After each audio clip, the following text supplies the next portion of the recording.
What did you think of the young kids tonight? The Guenther, Cooley, McBain line. I thought it was good. I mean, listen, Dylan Guenther, we all see the shot. We all see the speed and the scoring ability. But Andre reiterated again in the interview room tonight. He's a complete player. That's why Dylan Guenther's on the ice a lot. He has really refined his game to where he can trust him in all three zones. We've talked a lot about having to go back to juniors, having to go back to the World Championship, having to go back to the AHL. And each time he went back, he refined his game even more. You and I have talked about this when he went to the A last year, and the guy that came back up a couple months later was not the same guy. He is a Yeah. terrific player. They should get really excited about this kid, and they should get really excited about that pairing. We'll see if Jack McBain sticks, right? As time goes on, as Bukestad comes back, as injuries occur, we'll see how they juggle the line. But I have a feeling those two guys are going to be playing together for a long time because they both bring speed and they just complement each other so well with their games. Who else did you get a chance to talk to besides head coach? We talked to Clayton. Clayton actually predicted that Dylan Guenther was going to score the first goal. He didn't give us the greatest of answers why. He just thought he was a great shooter. So I think he had him on the parlay there. But we talked to Connor Ingram as well, and Connor Ingram was stunned at the amount of media in the dressing room. You know how Connor Ingram is, Petey. He loves to talk to Yeah. media. No, Oh, he doesn't. bad. No, No, he, he does no, he not. doesn't at all. So No. when he saw this just crowd gathering around him, I thought he was going to lose it for a minute. But he's his usual self, right? Once he gets into one of those settings, he's incredible to talk to. I gotta say this, and I know we've been saying it a lot. I'm just so happy for these guys that they're having the sort of the level of support and everything that they lacked in Arizona, they're getting here. I talked to somebody on the staff today who said we keep asking for things, and so far they haven't said no. So that's a really nice, a welcome thing for this group of guys who have been through so much over the past few seasons.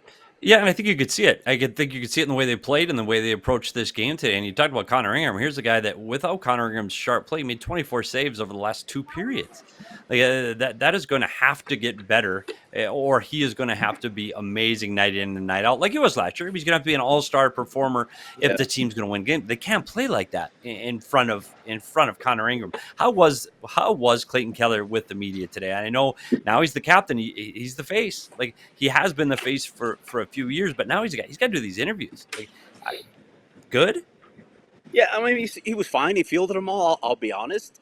A lot of the questions tonight were, hey, how was it to be out there in the first game? And it was a bad Yeah, tenor. There's only so many ways you can answer that question, sure. honestly. There were a lot of sort of softball thumbsucker questions tonight, but you expect that from a first game. So we'll see how he goes. But he was there. He was joking with the media. He was handling. I think he understood his role and what he had to do because it was a fairly lengthy interview in the room with him.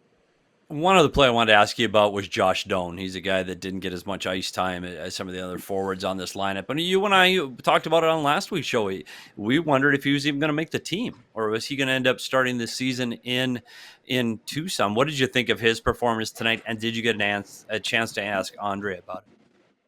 No, we didn't talk about Josh so much in the post game. Again, a lot of the questions, as you can imagine from local media, Sure. were just about the vibe and the atmosphere. Yeah. I thought Josh was a little quiet tonight, but I mean, it was a game where you wouldn't say, okay, there were any glaring weaknesses in his game.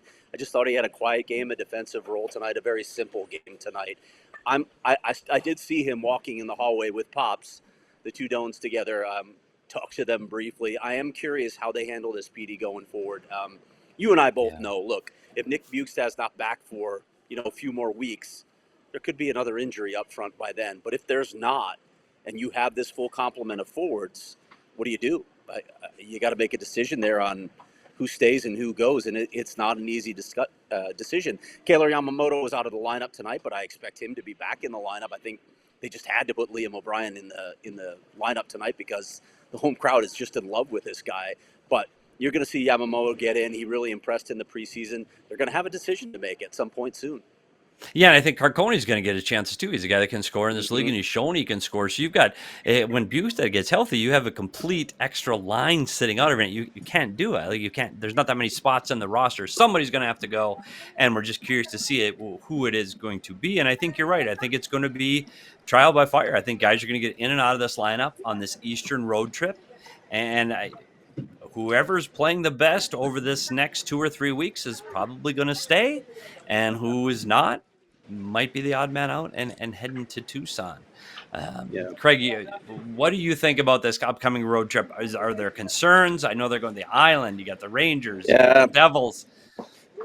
I don't know. I think Andre is actually looking forward to this, and you probably remember this as a coach. Hey, here I'm adjusting the camera. You're all hating this on me, but I'm getting more comfortable here in this No, crazy yeah, press box. This has don't worry, no AWA one's here, vibes, by the Craig. way, Petey. It's You got got in. AWA vibes. It does. Once you saw that whole side, that's what reminded me of the old AWA. But I did look impressive.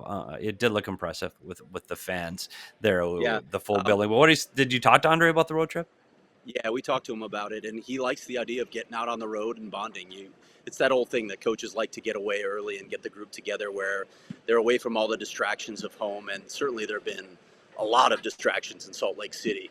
I mean, Clayton Keller said it himself that at some point you just get sick answering the question, so you're happy that you're past it. But now they can get away from all this, just go back to the normal routine and play the game. And I think that's probably a good situation for them. You know, the New York setup too, it's pretty simple. Yeah, I mean, you got to move between locations a little bit, but it's not all that daunting to travel between those three games, at least in the New York area. So it's probably a good situation for them to get to settle in and just get to know each other a little bit. Yeah, and they'll get a chance to practice. You got a day off in between each game. Either you're going to rest or have good morning skate. So I do think it's a chance for these guys to get together. And you're right. The media will be, hey, let's face it, the media is going to be on these guys every time, the first time in the city. Madison Square Garden, it's Utah's coming to town. It's going to be that way. It was that way with Seattle when they came to the league 4 years ago.